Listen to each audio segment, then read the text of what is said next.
Hallo liebe Freunde meines Kanals. Vor ziemlich genau 2 Jahren habe ich eins meiner ersten Videos aufgenommen und da ging es bereits um Pi-hole.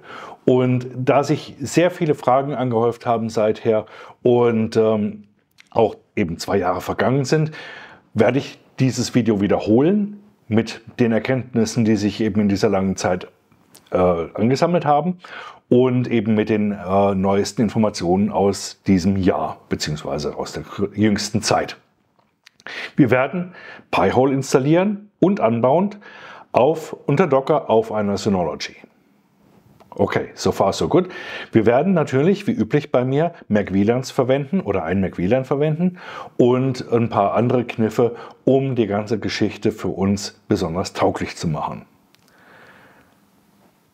Ich hoffe, dieses Video bringt euch was und wenn dem so ist, würde ich mich über euer Like riesig freuen. Noch mehr freuen würde ich mich natürlich über euer Abo. Aber gehen wir gleich in Medias Res, schauen wir uns an, was wir brauchen, um Pi-hole, Unbound, Docker, Synology und natürlich Portainer für uns nutzbar zu machen. Viel Spaß beim Video. Ich gehe davon aus, dass ihr euch mit DSM einigermaßen auskennt und die wichtigste Sache natürlich, um das Ganze nutzbar zu machen, ist, dass ihr Docker installiert. Wenn ihr das schon getan habt, könnt ihr gleich auf die nächste Sektion springen, aber für die, die es noch nicht getan haben, zeige ich das ganz schnell. Ihr geht aufs Package Center, geht auf All Packages, hier ist ein Suchfeld, da gebt ihr einfach Docker ein, Enter und da habt ihr das dann schon. Bei mir ist Docker bereits installiert.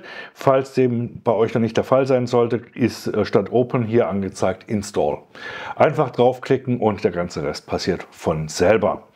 Dann habt ihr, wenn alles durchgelaufen ist, hier in eurem Hauptmenü den Walfischbauch hier, also Docker. Da könnt ihr mal draufklicken und da müsstet ihr dann halt sowas Ähnliches sehen wie hier. Natürlich eben ohne diese ganzen Container, die hier sich bei mir schon tummeln. Man fragt sich natürlich, was muss ich jetzt damit machen? Das ist jetzt völlig egal. Wir benutzen diese Oberfläche eigentlich gar nicht, weil sie nämlich nicht das liefert, was wir eigentlich brauchen.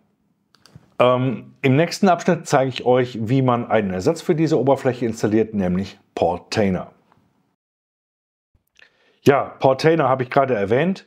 Das ist ein Werkzeug, um eben Docker grafisch zu administrieren. Das hat eine Web-Oberfläche und ist eigentlich ein ziemlich geniales Tool, weil man da praktisch alles unter eben, wie gesagt, grafische Oberfläche tun kann, was Docker betrifft. Man braucht nicht auf die Kommandozeile gehen und hat einfach auf viel mehr Zugriff als unter der Synology-Oberfläche.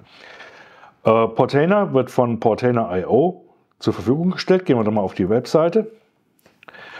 Und die Installation ist ganz einfach. Ihr könnt euch hier mal durchlesen, was ihr wissen wollt, was eben so der Hintergrund ist. Wenn ihr das installieren möchtet, geht ihr hier auf Resources und dann auf Documentation.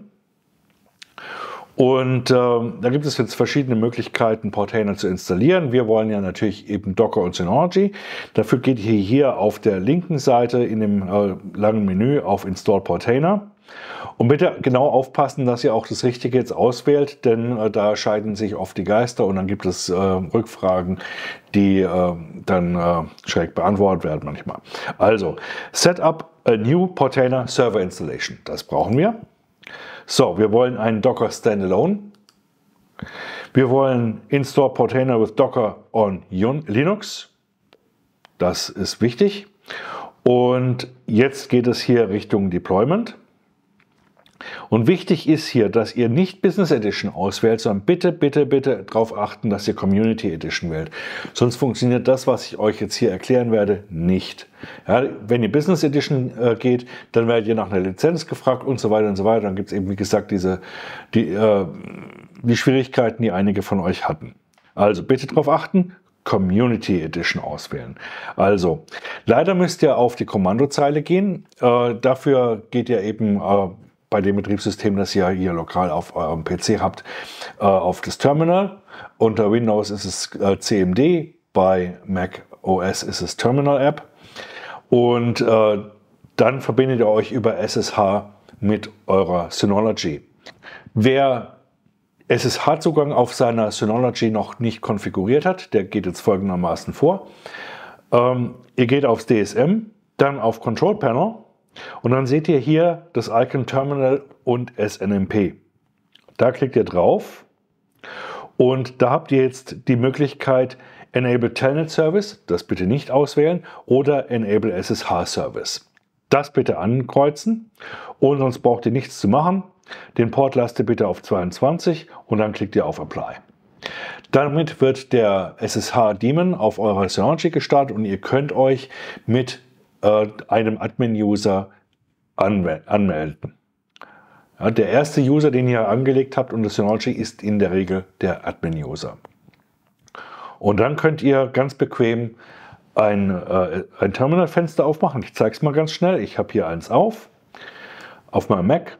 Wie gesagt, das ist terminal.app.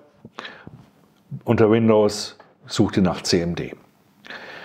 So, jetzt bin ich hier auf meinem Terminal und dann gebe ich ein SSH und dann den Namen des Admin-Users, das bin in dem Fall ich, Jürgen, dann die IP-Adresse von eurer Synology, in meinem Fall eben diese, Enter und dann werdet ihr nach eurem Passwort gefragt. Das ist eben genau das, was ihr auch für DSM verwendet.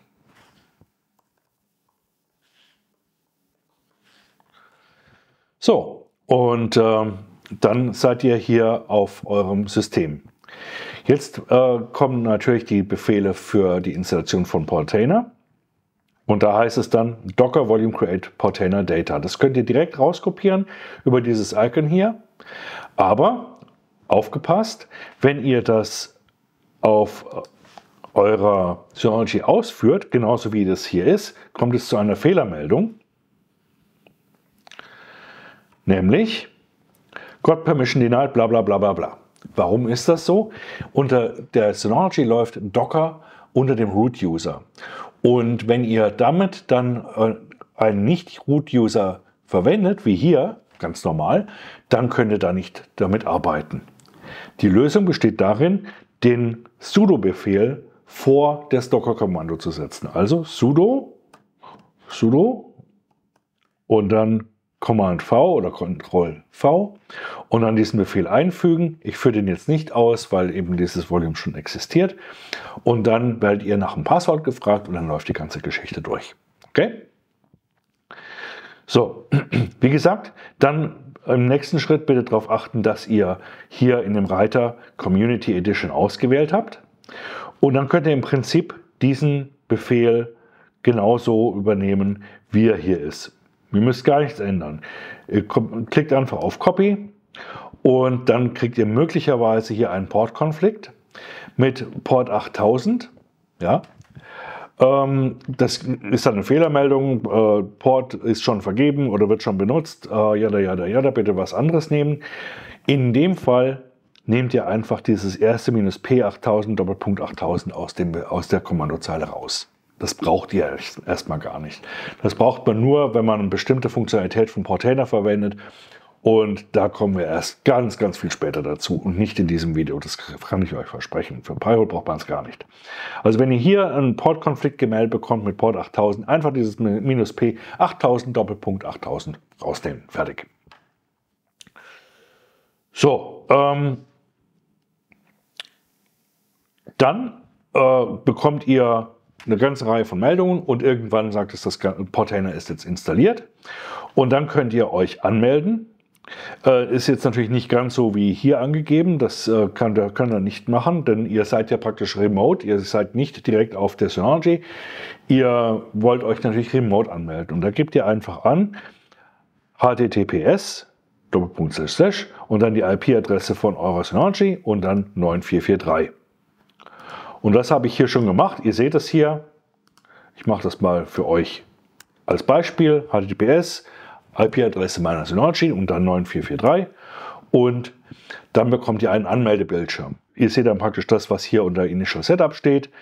Ihr vergebt ihr erzeugt einen Admin-User mit Passwort und so weiter. Dann klickt ihr auf Create User. Ihr könnt erlauben, dass anonyme Statistiken gesammelt werden. Alles okay, kann man anschalten, kann man ausschalten, wie der Geschmack halt so ist. Und wenn ihr aus Versehen die Business Edition installiert habt, dann bekommt ihr natürlich dieses Pop-up mit der License Registration. ist dann ein Hinweis darauf, mach's bitte nochmal. Und wenn ihr die Community Edition sauber installiert habt, bekommt ihr automatisch dann dieses Fenster hier, was ihr gerade in der Dokumentation seht. Ihr sagt einfach Get Started und fertig ist. Gut, jetzt habt ihr euren Portainer Container auf Docker so laufen, wie ich es beschrieben habe. Ihr habt euch so angemeldet. Ihr seht im Prinzip das, was ich hier gerade vor mir habe. Und ja, dann müsst ihr im Prinzip einfach hier auf Local praktisch klicken. Ihr habt praktisch nur ein Environment, das ist das Lokale. Und in diesem Environment könnt ihr Container anlegen. Später kommen wir auch auf Stacks, aber das ist jetzt nicht der Fall. Wir legen uns ganz einfach einen Container an. Bevor wir aber den Pi-hole-Container anlegen, ist es wichtig, sich das Mac WLAN zu erzeugen.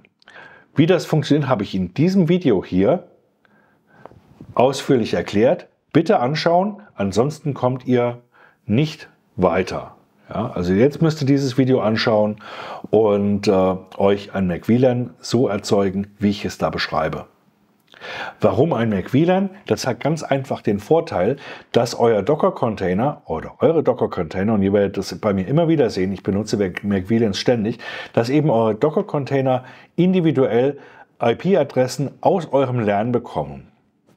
Und damit habt ihr prinzipiell die Möglichkeit, das gesamte Portspektrum von quasi 1 bis 65.534 zu verwenden, und ihr müsst euch keine Gedanken machen über irgendwelche Portüberlappungen mit dem Docker-Host. Das ist einer der Vorteile. Das heißt im Prinzip, dass euer Docker-Container genauso adressiert werden kann wie jeder Computer in eurem LAN, wie jede virtuelle Maschine, die ihr habt. Das hat natürlich noch weitere Vorteile in puncto Sicherheit, Abgrenzung und so weiter.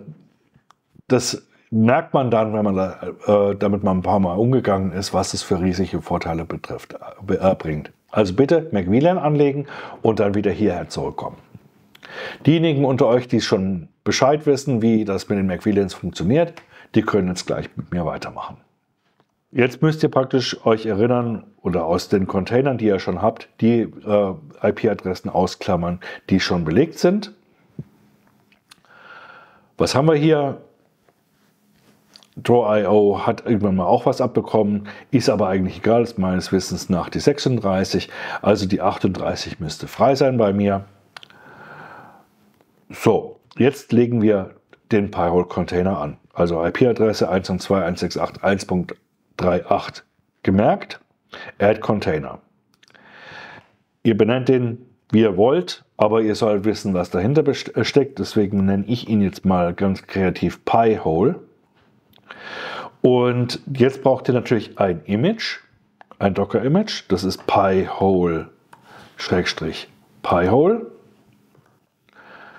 Wenn man hier nichts weiter angibt hinten dran, dann wird Docker bzw. Portainer immer das aktuellste Image dann herunterladen. Das hilft. So, jetzt müssen wir unsere Ports konfigurieren. Und zwar über das Manual Network Port Publishing. Als erstes müssen wir Port 53 freigeben.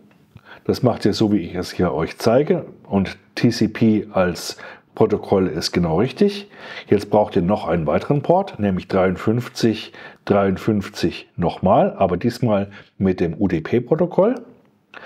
Und wenn ihr Pi-hole als DHCP-Server verwenden wollt, müsst ihr 67 als TCP auch ebenfalls freigeben. Und jetzt brauchen wir noch Zugriff auf die Pi-hole Web-Oberfläche. Die läuft unter Port 80 und das ist jeweils Port 80 gemappt auf Port 80 unter TCP. Alles andere könnt ihr hier freilassen. Und jetzt kommen wir auf einen weiteren sehr, sehr wichtigen Punkt, nämlich Volumes. Volumes dienen dazu, Dateien oder ganze Verzeichnisse aus einem Docker-Container auf ein Volume auf eurem Docker-Host zu mappen. Das hat den Sinn, dass wenn zum Beispiel ihr diesen Docker-Container nochmal neu erzeugen wollt, wenn er irgendwie gecrashed ist und nicht mehr repariert werden kann oder, dass eben genau diese wichtigen Dateien diese Situation überleben. Genauso halt auch ein Upgrade zum Beispiel. Und dafür legen wir uns diese Volumes hier an. Und ihr seht auch gleich, wir machen also das Mapping direkt auf das Synology gleich. Das heißt, wir haben zunächst mal hier, was ist es im Container? Und dann, das heißt zum Beispiel das erste Mapping /etc/Pi-hole. Da werden praktisch alle Konfigurationsinformationen für Pi-hole drin abgelegt. Dann wählt ihr aus Bind. Damit können wir quasi ein Verzeichnis auf der Synology angeben oder auf dem Docker-Host. Und das müssen wir uns jetzt erzeugen. Dafür geht ihr wieder aufs DSM, dann geht ihr auf File Station, in den Docker Shared Folder, der automatisch erzeugt worden ist, als ihr Docker installiert habt. Und hier erzeugt ihr einen neuen Folder, der heißt dann Pi-hole. Ihr klickt auf OK und jetzt geht ihr in diesen neuen Folder hinein und sagt dann Create Folder und diesmal heißt der etc. Ist gerade umgekehrt als das, was wir jetzt gerade auf dem Container haben, aber das macht nichts. Auf die Weise können wir zumindest genau festlegen und wieder feststellen, was für Informationen hier liegen. So. Jetzt wollt ihr natürlich wissen, wie heißt denn jetzt dieses Verzeichnis, was muss ich denn jetzt hier für den Pi-hole dann unter Portainer eingeben. Dafür geht ihr jetzt auf diesen Folder, klickt mal da drauf, damit es auch aktiv ist, dieser Eintrag, und dann klickt ihr rechte Maustaste und dann geht ihr auf Properties. Und hier seht ihr das Feld Location. Den Inhalt kopiert ihr einfach in eure Zwischenablage mit Ctrl+C, Command+C, je nachdem welches Betriebssystem ihr habt. Dann geht ihr zurück in euren Portainer und tragt genau das oder pastet das hier aus der Zwischenablage in den Eintrag unter Host ein. Host heißt Docker-Host. So, jetzt steht hier eben genau dieses Verzeichnis und wir brauchen noch ein weiteres, nämlich /etc/dnsmask.d. Bitte darauf achten, dass ihr das genauso eintippt, wie ich es hier getan habe, mit dem Q am Ende und dem Punkt D. Das wird wieder ein Bind sein. Wir gehen zurück auf die Synology. Das alte Fenster ist noch auf. So, jetzt erzeugen wir unter dem Folder Pi-hole nochmal ein neues Verzeichnis, Create Folder. Und das nennt ihr DNS-Mask, auch wieder mit Q am Ende. Okay, auch hier das gleiche Spiel, rechter Mausklick auf den Eintrag, Properties, das von Location hier rauskopieren, damit es einfach keine Tippfehler gibt. Ihr könnt dann auf Cancel klicken, zurück in den Portainer und dann mit Ctrl+V, Command+V das einfügen. Sehr gut. Jetzt als nächstes gehen wir auf Network. Dort wählt ihr den Namen des MacVLANs aus, das ihr vorhin erzeugt habt. Gebt dem Ding einen Namen, einen Hostnamen, Pi-hole meinetwegen. Domainnamen braucht ihr nicht, MAC-Adresse müsst ihr auch keine eingeben. Und jetzt kommt hier die IP-Adresse, die ihr euch vorher ausgesucht habt. Wichtig, unbedingt hier eine IP-Adresse eingeben, denn bei einem Docker Restart, wenn das nicht der Fall ist, würden die Adressen sequenziell vergeben werden vom Docker-Host selber innerhalb dieses MacVLANs und dann kann man dann unter Umständen seinen Service nicht mehr unter der gleichen IP-Adresse antreffen. Deswegen hier unbedingt eine IP-Adresse angeben, 192.168.1.38, hatten wir vorhin gesagt. IPv6 und so weiter braucht ihr nichts eingeben. Auch unter Primary DNS und Secondary DNS braucht ihr eigentlich nichts eingeben. Unter früheren Pi-hole-Installationen, unter älteren, musste man hier was eingeben, damit die FTL, also die Blockliste, heruntergeladen werden konnte aus dem Internet. Mittlerweile ist der Reifegrad von Pi-hole so weit, dass die eben auch fest einen DNS verdrahtet haben und damit auch in der Lage sind, ohne diese Einträge dann später die FTL runterzuladen. Wenn ihr ganz sicher gehen wollt, gebt ihr einfach hier zum Beispiel, genau wie hier angegeben, 1.1.1.1 und 1.0.0.1 ein. Das sind die DNS-Server von Cloudflare, die sind nicht schlecht und damit sollte eigentlich alles okay sein. So, wir müssen unter Environment nichts eingeben. Das Einzige, was wir noch setzen müssen, ist die Restart Policy. Und hier gibt es zwei Optionen, die ich euch ans Herz legen wollte. Entweder ihr macht es auf Always, das heißt, dieser Container wird immer gestartet, egal was passiert ist, oder Unless Stopped.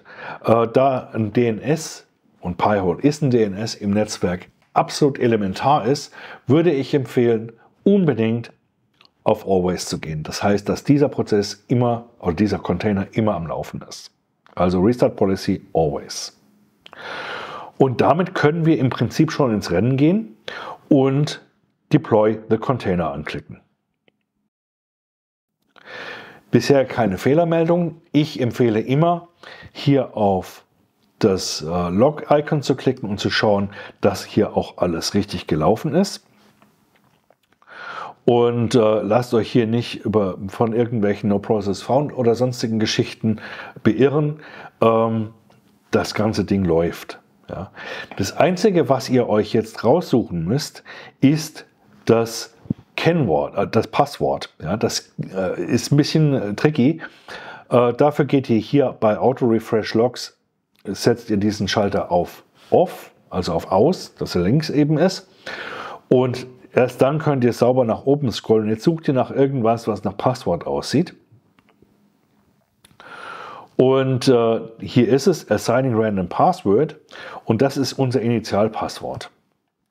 Ich zeige euch später, wie man sein eigenes Passwort unter Pi-hole einrichtet. Aber das ist jetzt erstmal dasjenige, was wir brauchen. Und da wir ja bisher keine Fehlermeldungen sehen hier, können wir ganz davon ausgehen, dass Pi-hole läuft. So, jetzt wissen wir ja, der läuft unter der IP-Adresse 192.168.1.38. Das Admin-Fenster ist unter /admin zu finden, so wie ich es hier jetzt eingegeben habe. Und dann bekommt ihr eben diese Anmeldung, Aufforderung. Es gibt keine User-Verwaltung, es gibt nur dieses eine Passwort, das wir uns gerade rauskopiert haben. Das paste ich hier rein. Und dann kann man sagen, remember me for 7 days. Ich klicke jetzt hier mal netterweise auf Login. Wird gefragt, ob ich das Passwort sichern will. Nee, will ich nicht. Und hier haben wir Pi-hole in all seiner Pracht. Ja, jetzt hatte ich ja gesagt, wir wollen noch das Passwort von unserem Pi-hole mal anschauen. Denn das ist ja irgendwie nicht das Wahre, dass wir uns dann dieses komische Passwort aus dem Log da merken und damit dann rumvorwerken. Irgendwie müsste es ja auch anders gehen. Und jetzt schaut man sich hier um und sagen wir Settings, Tools, was mache ich jetzt denn hier eigentlich? Privacy? Vielleicht da? Nee. Also hier ist nirgendwo irgendwas mit, hier API Web Interface, vielleicht hier? Nee. Okay. Gut, also man kann das Passwort natürlich auch ganz ausschalten, aber das ist natürlich auch nicht das Wahre. Das Geheimnis ist ganz einfach. Ihr geht hier auf Logout und klickt auf Forgot Password. Und damit bekommt ihr eben genau diesen Befehl angezeigt. Sudo pi-hole-a-p. Jetzt wissen wir ja, dass wir hier bei Portainer auch die Möglichkeit haben, auf die Kommandozeile zu kommen. Und das macht ihr, so wie ich es gerade zeige. Ihr geht auf die Containerübersicht, sucht euch euren Pi-hole-Eintrag raus und klickt auf das Icon, das irgendwie wie so ein Command-Prompt aussieht. Und wenn man da drüber ist mit dem Mauszeiger, kommt auch dieses Zeichen Exit Console. Ihr könnt auch direkt auf diesen Eintrag draufklicken und hier unten steht dann auch das gleiche, eben Konsole. Also Konsole aufrufen. Ihr müsst hier nichts weiter eingeben, das ist alles in Ordnung soweit und dann klickt ihr auf Connect. Ihr werdet als Root-User angemeldet. Und da ihr Root-User seid, braucht ihr dieses sudo vor diesem Kommando nicht. Ihr könnt praktisch das hier gleich so rauskopieren, wie ich es euch zeige. Command-C, Ctrl-C. Dann wieder zurück hier auf unsere Konsole und Command-V eingeben. Enter. Und jetzt könnt ihr ein neues Passwort vergeben. Ich mache das mal schnell. Dann nochmal bestätigen. Und das neue Passwort ist gesetzt. Ihr könnt es hier jetzt gleich verwenden. Wer eingabefaul ist, klickt hier auf Remember Me for 7 Days. So. Und dann eben wieder die Anforderung, das Passwort zu speichern. Mache ich jetzt nicht. Never for this site. Wir sind ja Sicherheitsfanatiker. So einfach ist es, das Passwort zu ändern. Wie funktioniert jetzt so eine DNS-Abfrage eigentlich? Und dafür habe ich uns mal zwei Grafiken angefertigt. Einmal mit Unbound und einmal ohne. Schauen wir uns erstmal ohne Unbound an. Hier in diesem roten Kreis haben wir unser lokales Netzwerk und da haben wir unsere Computer drin. Und jetzt sagen wir mal, dieser eine hier, der möchte gerne auf example.com zugreifen. Der fragt jetzt seinen Standard Gateway, beziehungsweise was da so als DNS angegeben ist. Jo, kennst du den example.com? Und der sagt, nee, kenne ich nicht. Und dann geht er weiter und fragt den DNS vom Provider in der Regel ab. Manchmal haben Leute auch das schon auf dem Router entsprechend eingerichtet, dass das zum Beispiel andere DNS-Server sind, wie zum Beispiel die von Google oder die von Cloudflare. Und dann geht eben die Anfrage direkt hierhin. Ob da jetzt Google Provider oder Cloudflare steht, ist jetzt erstmal egal. Und diese DNS-Server, die haben einen Cache und die versuchen natürlich diese Anfrage aus dem Cache heraus zu beantworten und geben dann die Antwort hier zurück. Wenn Sie das nicht kennen, dann begeben die sich auf die Suche. Und zwar fragen die dann die sogenannten Root-Server des Internets ab. Und die haben natürlich auch nicht alles im Bauch. Die wiederum sagen, okay, ich frage jetzt mal die TLD-Server ab. Und für jede Top-Level-Domain gibt es dann eben eine entsprechende ein Cluster von Servern natürlich. Das Ganze ist ja sehr ausfallsicher. Und zum Beispiel für .com, für .at, .ch und für .de und für all die anderen Top-Level-Domains gibt es eben entsprechende sogenannte TLD-Server. Und die werden dann eben angefragt von den Root-Servern, sagen, hey, du bist doch zuständig für .com. Example.com endet eben auf deiner TLD. Jetzt sag mal, kennst du den? Sagt er, sag mal, also ihr seid ja völlig wahnsinnig geworden. Ich habe ja auch nicht alles im Bauch. Vielleicht haben sie es im Cache, vielleicht auch nicht. Aber sagen wir mal, sie kennen das nicht, dann begeben die sich zum sogenannten Registrar. Und das können alle möglichen sein. Das können United Domain sein, 1 und 1, die heißt jetzt glaube ich anders. Ionos, Amazon Route 53 oder eben ganz andere, die wir jetzt hier nicht aufgeführt haben. Und der sagt dann, ich bin hier verantwortlich für example.com. Der hat die IP-Adresse, die hier steht, 93.184.216.36. Und es wird dann praktisch über den gleichen Weg dann wieder zurückgegeben. Und jeder speichert dann halt erstmal das in seinem Cache dazwischen für den Fall, dass diese Anfrage demnächst wiederkommt. Und dann geht es zurück zum Provider, zurück an euren Router und dann zurück an euch. Ja, in der Regel ist das alles nicht so kompliziert, weil das alles in irgendeinem Cache schon drin steht. Egal.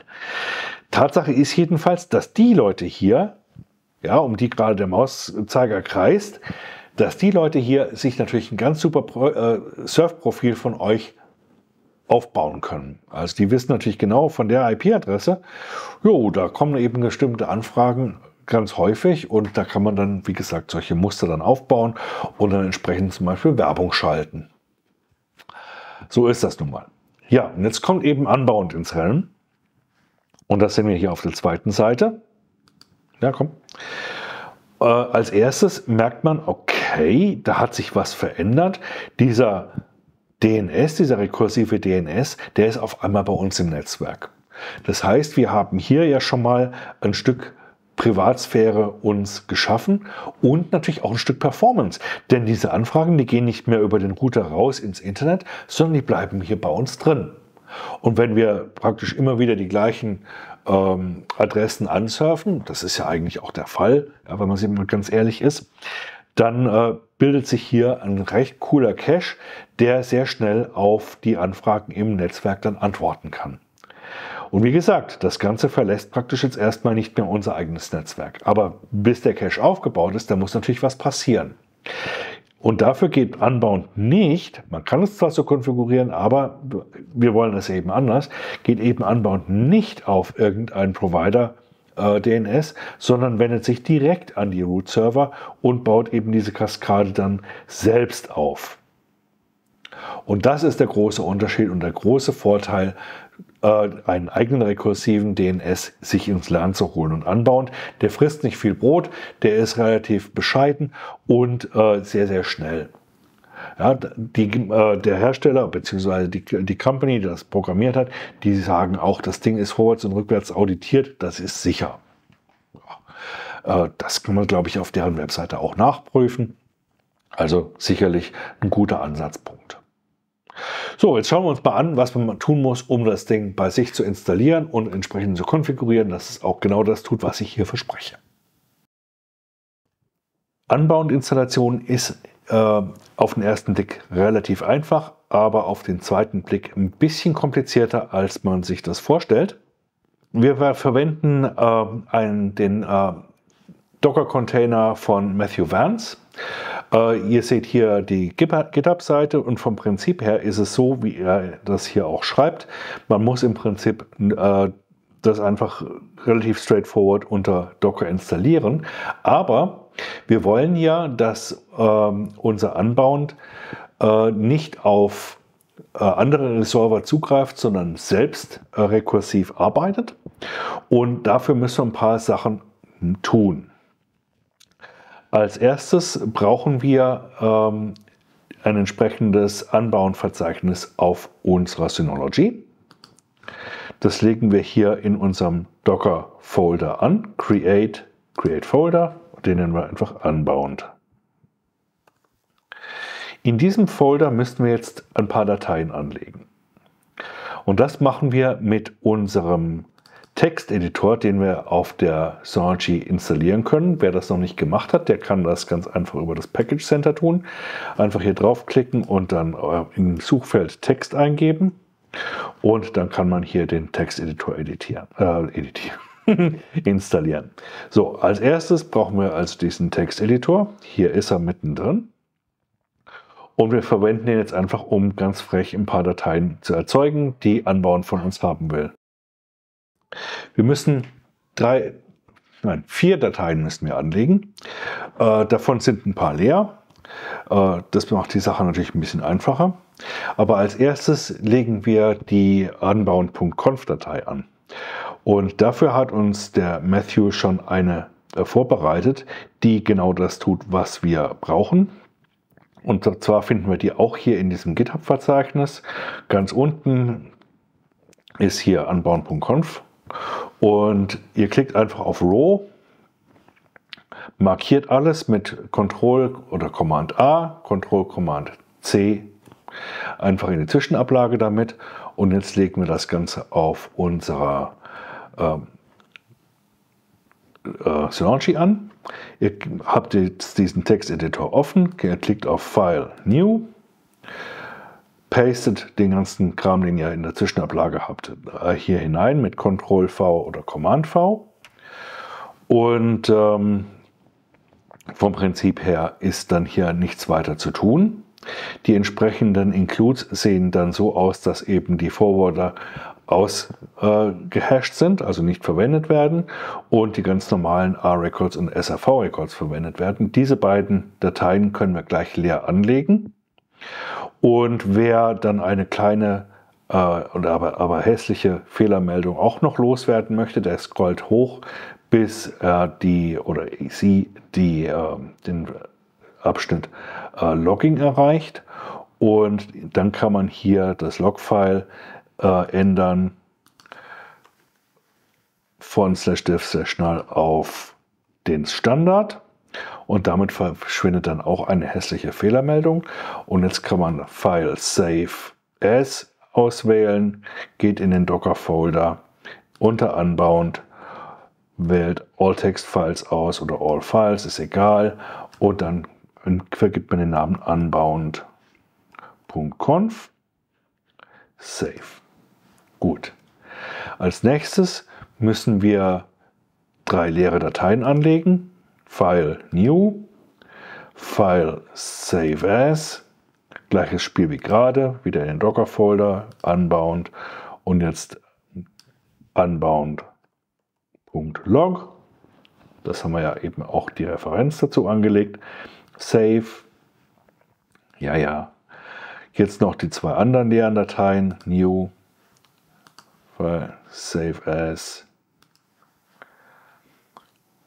Docker, Unbound und records.conf.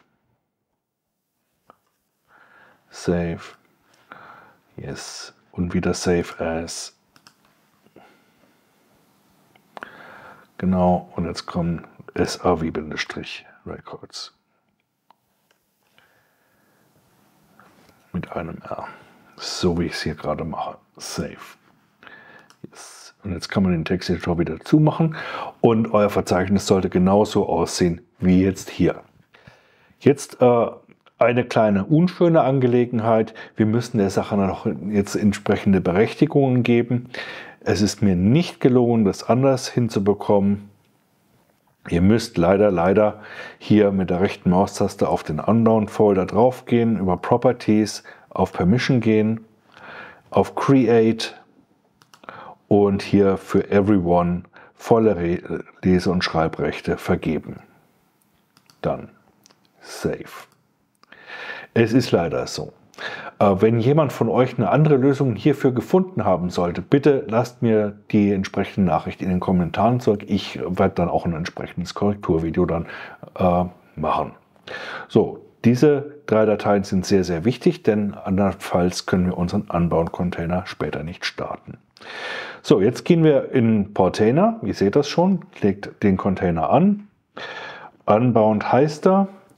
Und das Image ist mvans/unbound.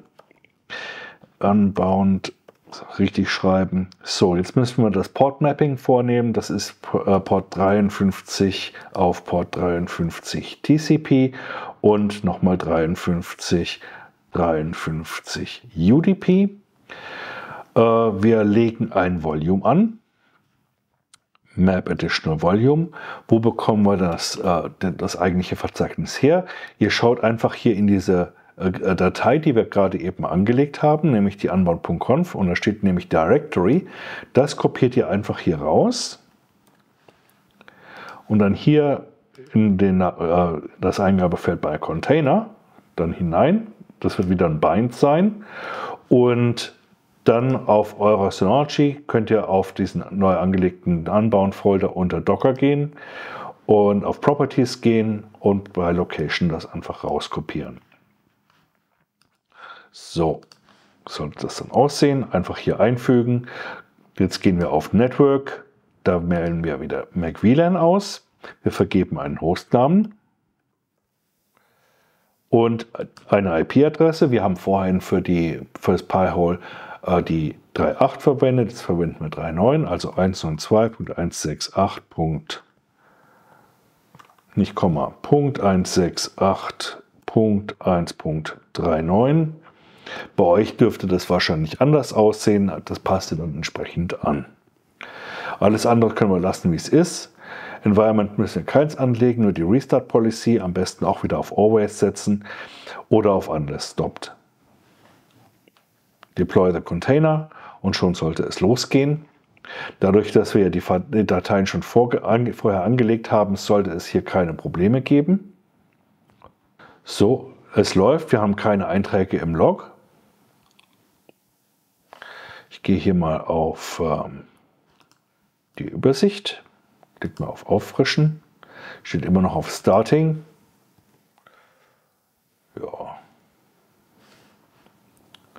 Bisher immer noch keine Einträge im Log, wahrscheinlich deshalb, weil wir ja die ganze Geschichte rausgemappt haben. Wir können ja hier mal auf das Synology schauen, mal auf Auffrischen klicken und wir haben tatsächlich im Unbound.log ein paar Einträge. Die können wir uns ja mal schnell anschauen. Open with Text Editor, Info, Start of Service. Also hier auch keine Fehlermeldung. Sieht bisher auch gut aus. Unbound.pid hat auch einen Eintrag bekommen. Von daher würde ich sagen, wir haben einen laufenden Unbound-Container, der tatsächlich sogar auf Healthy steht. Jetzt können wir natürlich ausprobieren, ob Unbound auch unsere IP-Adressen oder unsere Hostnamen auflöst. Nicht die IP-Adressen, sondern die Hostnamen. Dafür gehe ich auf die Kommandozeile. Ich bin hier auf der Synology, aber das macht nichts. Ich gehe jetzt mal hier auf meinen Mac und mein liebster Freund natürlich wieder NSLookup. Server gebe ich die IP-Adresse von Unbound ein, 192.168.1.39. Der wird jetzt befragt. Jetzt gebe ich mal als Hostnamen oder als Hostnamen heise.de ein. Und hat es auch wunderbar aufgelöst. Wir können auch noch apple.de eingeben. Und Serve Fail. Aha, okay. Wieso das denn?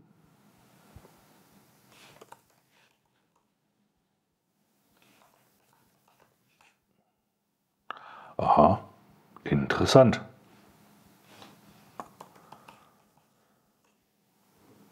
Der zweite Abfrage hat es gebracht. Keine Ahnung, was das gerade war, sei allem mal zugestanden. Auf jeden Fall haben wir Unbound so konfiguriert, dass es unsere Sachen auflöst, und zwar ohne die Forwarder. War ein bisschen komplizierter als gedacht, aber umso schöner ist es jetzt auch geworden. Nach wie vor nichts in den Logs. Interessant. Im nächsten Schritt verdrahten wir Pi-hole und Unbound zu einer Kombination, die eben die gesamte Hostnamensauflösung in unserem Netzwerk übernehmen kann. Ich hatte vorhin ja schon gesagt, wir müssen jetzt Unbound und Pi-hole irgendwie miteinander kombinieren, sodass es irgendwie diese unschlagbare Kombo gibt, die wir uns ja hier vorstellen. Dafür geht ihr auf euren Pi-hole. Ihr habt ja das Passwort vorhin gemeinsam mit mir geändert. Ihr klickt auf Settings und auf DNS. Hier sind ja die Upstream DNS-Server schon vorgegeben, aber das wollen wir ja nicht mehr. Also nehmen wir das hier weg, diese beiden Haken, und sagen Custom One. Das ist wird unser Unbound sein. 192.168.1.39. Ihr erinnert euch an diese IP-Adresse. Diese ganzen Einstellungen hier können wir weiter übernehmen. Im Prinzip ist alles, was wir hier setzen, völlig in Ordnung. Wir können hier Use DNS-Sec eingeben. Dann werden natürlich hier auch Security-relevante Auflösungen vorgenommen. Das Ganze ist natürlich jetzt so, wir müssen später, und das zeige ich in einem extra Video, dafür dann aber auch unseren Unbound DNS-Sec in unserem Unbound DNS-Sec aktivieren. Das mache ich jetzt nicht, weil sonst wird unser Video elend lang. Das kommt in einem extra Video. Deswegen lasse ich hier DNS-Sec mal offen. Und jetzt können wir das Conditional Forwarding noch übernehmen. Das heißt, der Pi-hole wird dann ein Bild des lokalen Netzwerks praktisch für sich aufbauen und da dann auch entsprechend die Hostnamen, je nachdem, in den Logs dann und in seinen Dateien und Übersichten dann darstellen. Das können wir ganz locker machen. Wir haben ja hier unser lokales Netzwerk 192.168.1.0/24. Dann die IP-Adresse unseres DHCP-Servers. Das könnte natürlich der Pi-hole sein. Ist er aber in der Regel nicht, sondern das ist in der Regel euer Router. Das ist bei mir auch der Fall, 192.168.1.1.